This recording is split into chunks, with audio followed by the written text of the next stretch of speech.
Dr. Daniel Kahneman received the Nobel Peace Prize in economics for his work as a psychologist. There is no Nobel Peace Prize for psychology, so he had to go outside of his own discipline to get the Nobel Peace Prize, and he did it by helping scientists understand how humans think, and most importantly, when we make our biggest mistakes. This is important. If you want to understand when you make your biggest mistakes, keep listening. All of this is documented in Dr. Kahneman's book, Thinking Fast and Slow. I strongly recommend it to you. He came to understand that human judgment and decision making follows along two paths in your brain.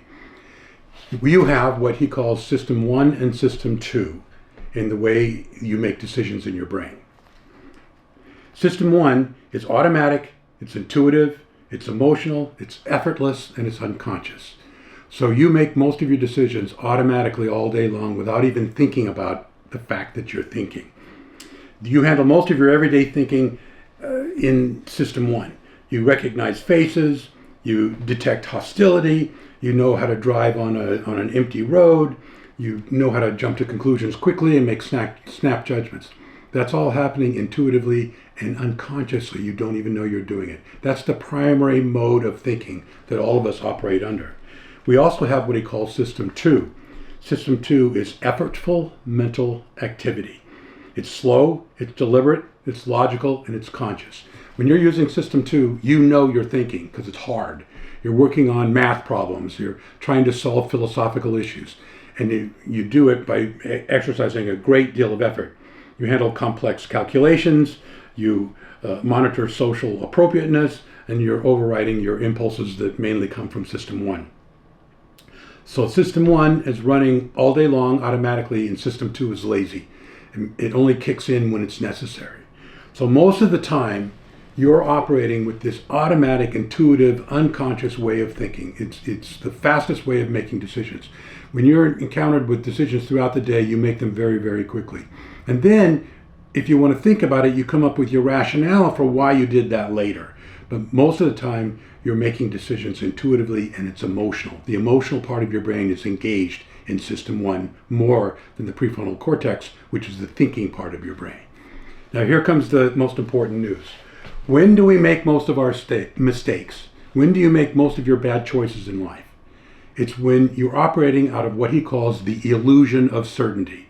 When you think you're absolutely certain you know what you know, and you can give me all kinds of reasons for why you know what you know, but the truth is you don't. You're coming up with those reasons later. You've made those decisions, snap decisions based on intuition, emotion, and unconscious processes.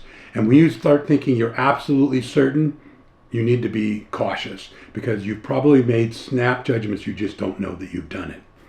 He got the Nobel Peace Prize for realizing or recognizing that the illusion of certainty is when we make most of our mistakes. Now that should be very sobering for you because there are certain areas of your life where you believe you're absolutely certain you're right. You're absolutely certain you're right. And when you have that absolute certainty about yourself, be very, very careful because that's when you make most of your mistakes. Because as I said, System 1 is operating most of the time and you don't know that. You think you're rational, but you're actually rationalizing. So what's the takeaway from this? Please be humble with what you think you know. Please be humble with what you think you know. When you come up with a conclusion, and it's important to come up with conclusions, realize that you could be wrong. You could be absolutely certain based on intuitions and emotions and snap judgments that you've come up with reasons for believing later. Be very, very careful with what you think you absolutely know. So what am I saying? Are human beings rational or are we rationalizers? Do we think rationally or do we think intuitively, automatically, and then come up with the reasons later? I think you know what Daniel Kahneman has concluded. To be a rational person, we must integrate this intuitive part of our brain with the slow thinking, rational part of our brain.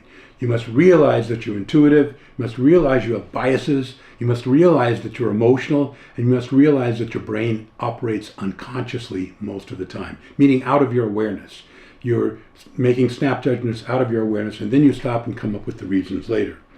Antonio Damasio, another psychologist and neuropsychologist, wrote a book called Descartes' Error, where he compiled all his research in this area.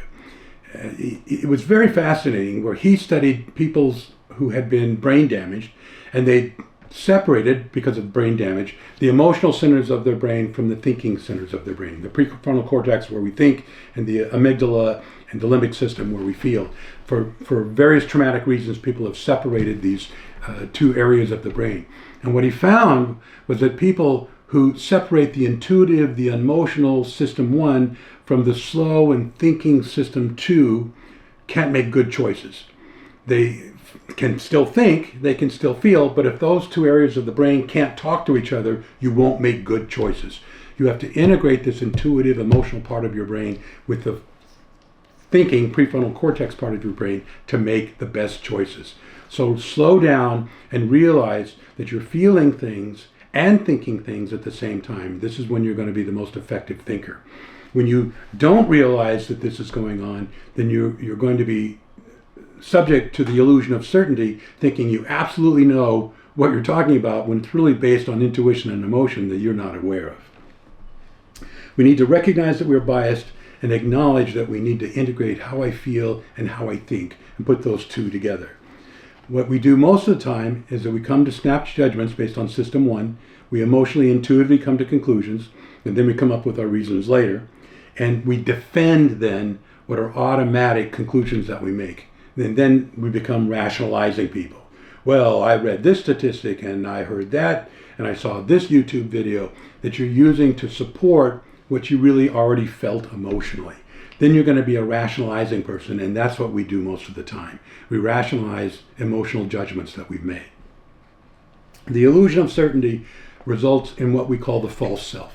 It's someone who, you know when this is going on. When someone is talking to you, and they're talking at you, not with you, and they're giving you all these reasons why they believe what they believe, and they're real certain about it, and they're almost angry about how certain they are, and they think you should be as upset as they are about what they believe. You should take a breath in those moments. But that person is actually rationalizing. They're not rational. They sound rational because we all want to believe we're rational, and we want to present ourselves as rational to other people. But most of the time we're rationalizing things that we felt in our gut were true ahead of time. System 1 can run away with you. And if it runs away with you, then you're going to be someone who's absolutely certain you know what you're talking about, but you're really rationalizing the reasons later. Be humble with what you think you know, and you're going to make better choices in your life.